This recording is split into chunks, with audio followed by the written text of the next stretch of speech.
June 1989, Budapest. Hundreds of thousands of Hungarians gather demanding an end to communism. A young 25-year-old addresses the crowd. His message is simple: Hungary for Hungarians, not the Soviets. The speech lasts only 6 minutes, but by the time he steps off that stage, that 25-year-old will become the most famous person in Hungary. His name, Viktor Orban. Yes, that Viktor Orban. Today, he is the Prime Minister, having won 4 consecutive elections, rewritten the Constitution, consolidated control of the courts, the press, and the economy, and turned Hungary into his personal fiefdom. To his supporters, he's a heroic defender of national sovereignty and traditional values against liberal globalism. To his opponents, he's a corrupt strongman who's no different than the Soviets he ordered out of his country over 30 years ago. And on April 12th, Hungary will decide whether his time has come to an end. A collapsing economy, popular anger over corruption, and a reinvigorated opposition threaten to end his political career. I'm Cam for 2 in 20, and today we ask how Viktor Orban went from the face of a new Hungary to the face of its decline.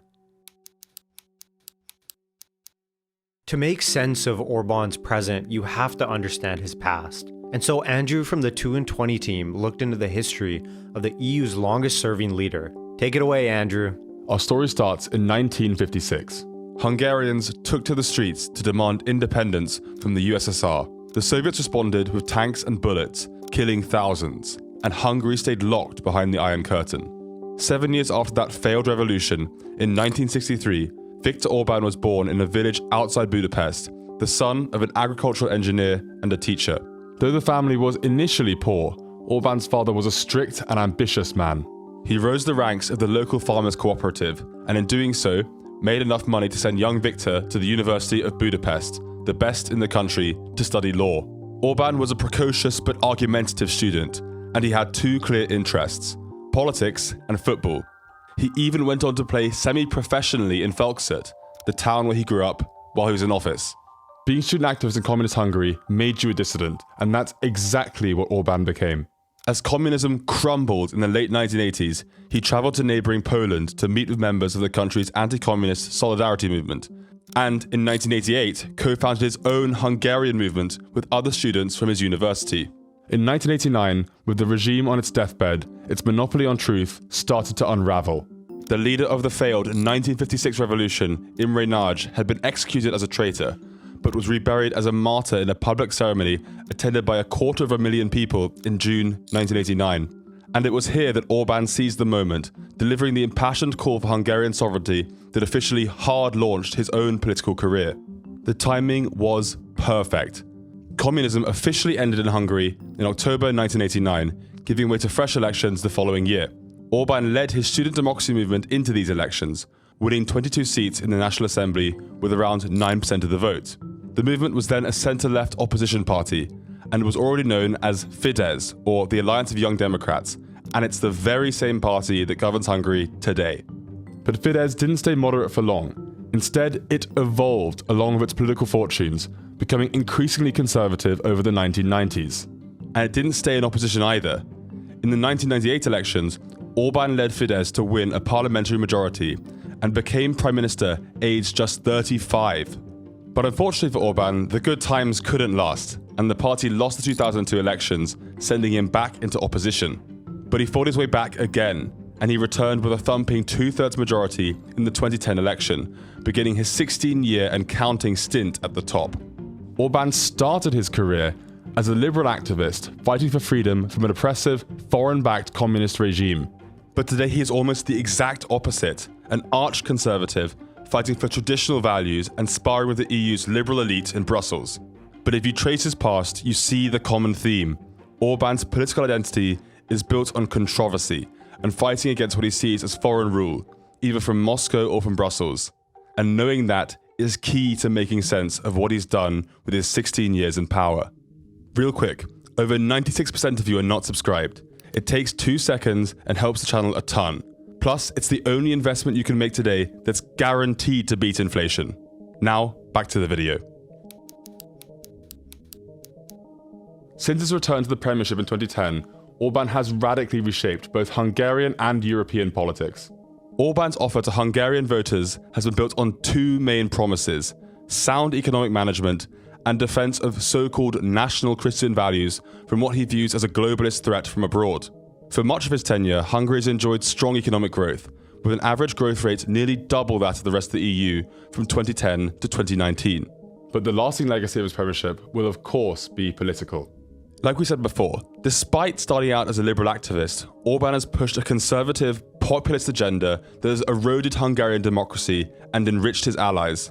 Orban has smashed checks on his executive power, he's taken control of the media, and he's rewritten the rules to rig the system in his favour. He calls this model illiberal democracy. But how did he do this? When Fidesz swept to power with a 2/3 majority in 2010, they were able to use that supermajority to rewrite the constitution. For example, in 2010, they scrapped the requirement for judge appointments to be confirmed by the opposition, as well as increasing the number of judges and removing age and term limits. The result? Well, Fidesz was able to stack the court full of judges that would do Orban's bidding, basically neutralizing it as a check on government power. Without legal opposition, Fidesz was able to consolidate its control over public discourse by cracking down on independent media. In 2010, it rewrote the country's media legislation, allowing it to appoint the leadership of the country's media regulator. The Hungarian Media Council has since banned a number of independent news outlets critical of the government by withdrawing their licenses, and often for minor administrative issues. And in 2019, it approved the merger of nearly 500 media companies into one large outlet called Kezma, which is controlled by Orban allies and dominates local media coverage in favour of the ruling Fidesz party. Orban doesn't just control political debate though. He's also rewritten the electoral rules to advantage his ruling party. In 2011, he passed legislation allowing Hungarians abroad to vote. There are around 2.5 million Hungarians living in neighbouring countries like Slovakia, Serbia and Romania. Orban's reforms gave these overseas Hungarians the opportunity to vote through mail-in ballots, and they have been reliably pro-Orban ever since. In the last election in 2022, 94% of the more than 250,000 mail-in ballots went to Fidesz. That meant that no less than 8% of the total votes for Orban's party came from outside the country. But perhaps the biggest change to Hungary's electoral balance has come from inside its own borders. Fidesz has aggressively gerrymandered Hungary's voting constituencies, redrawing the lines to spread its voters across many smaller districts and squeeze opposition voters into a few larger ones.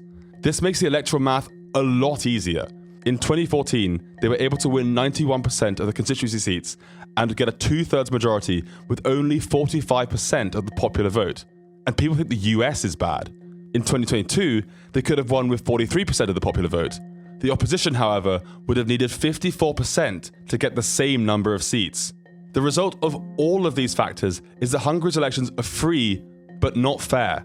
Orban, of course, hasn't turned the country into a full-blown dictatorship, as evidenced by the fact that he might actually lose the upcoming election. But like many populists, he's used his democratic mandate to erode the institutions that check executive power, with increasingly dire consequences for the country. You might ask, okay, but Hungary is just one country with less than 10 million people. Why does this matter to me? Orban's political dominance is about more than just Hungary itself.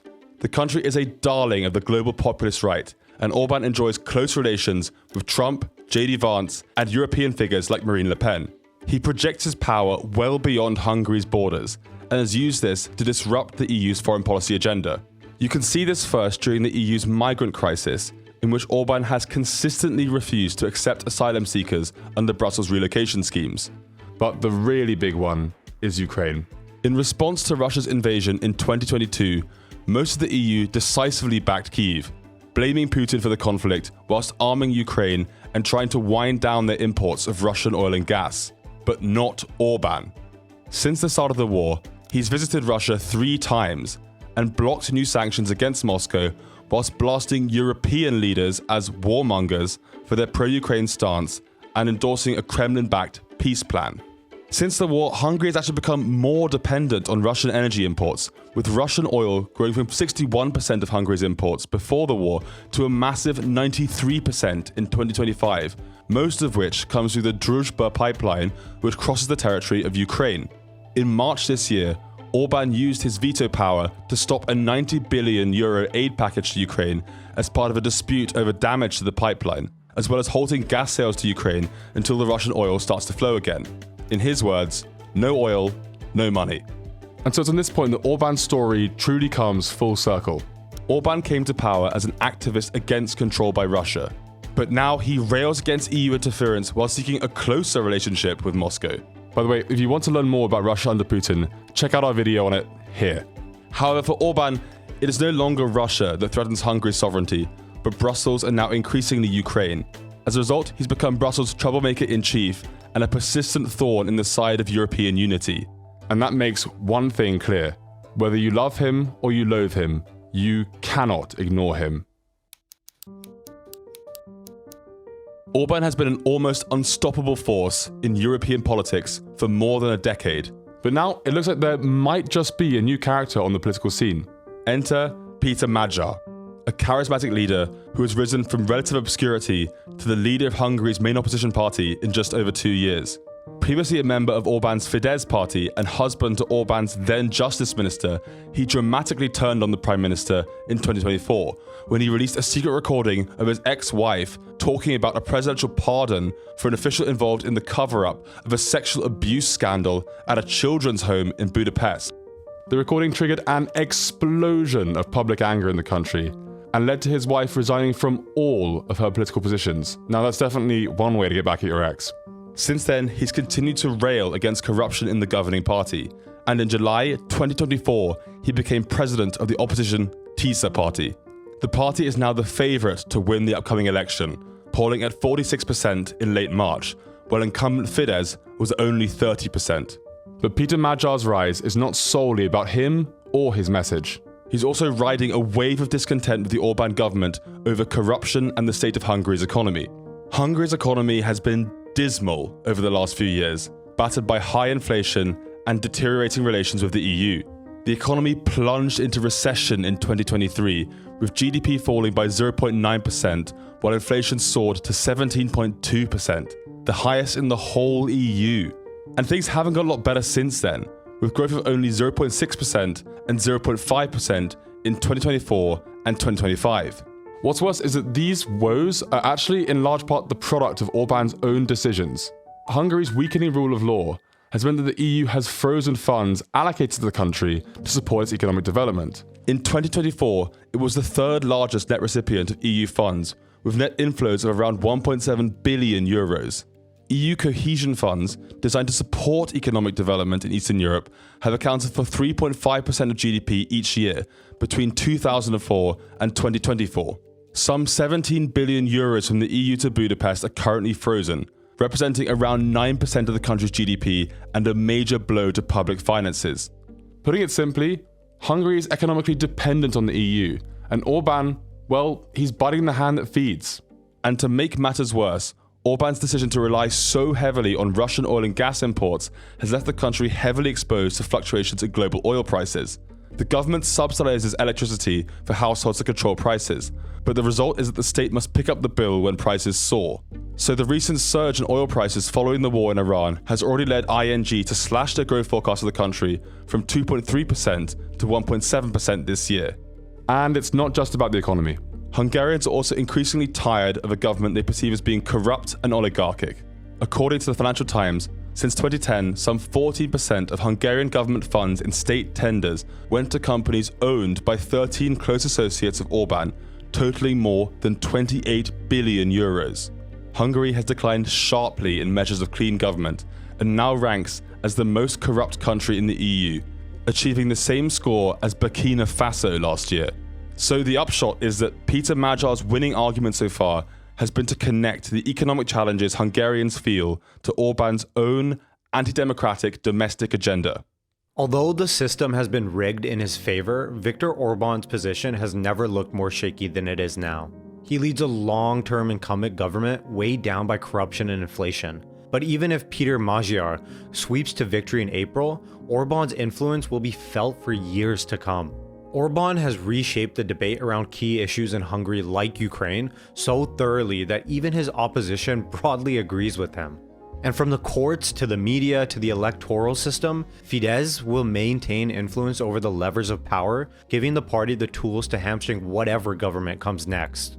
Here's the thing, Orban's surge to prominence as a liberal reformer against a corrupt, aging Moscow-backed dictatorship. More than 35 years later, he's ended up almost in a diametrically opposite position, defending Russian interests against the liberal EU while dismantling the same democratic institutions he fought to establish. On April the 13th, Hungarians may once again return to the squares of Budapest to celebrate political change. But the lesson of their own history is that this progress is fragile and fleeting. So while the election may put an end to this chapter of his story, for Viktor Orban, out does not mean over. Thank you for watching. Check out our Discord community. It's in the description. We actually hang out there and debate. See ya.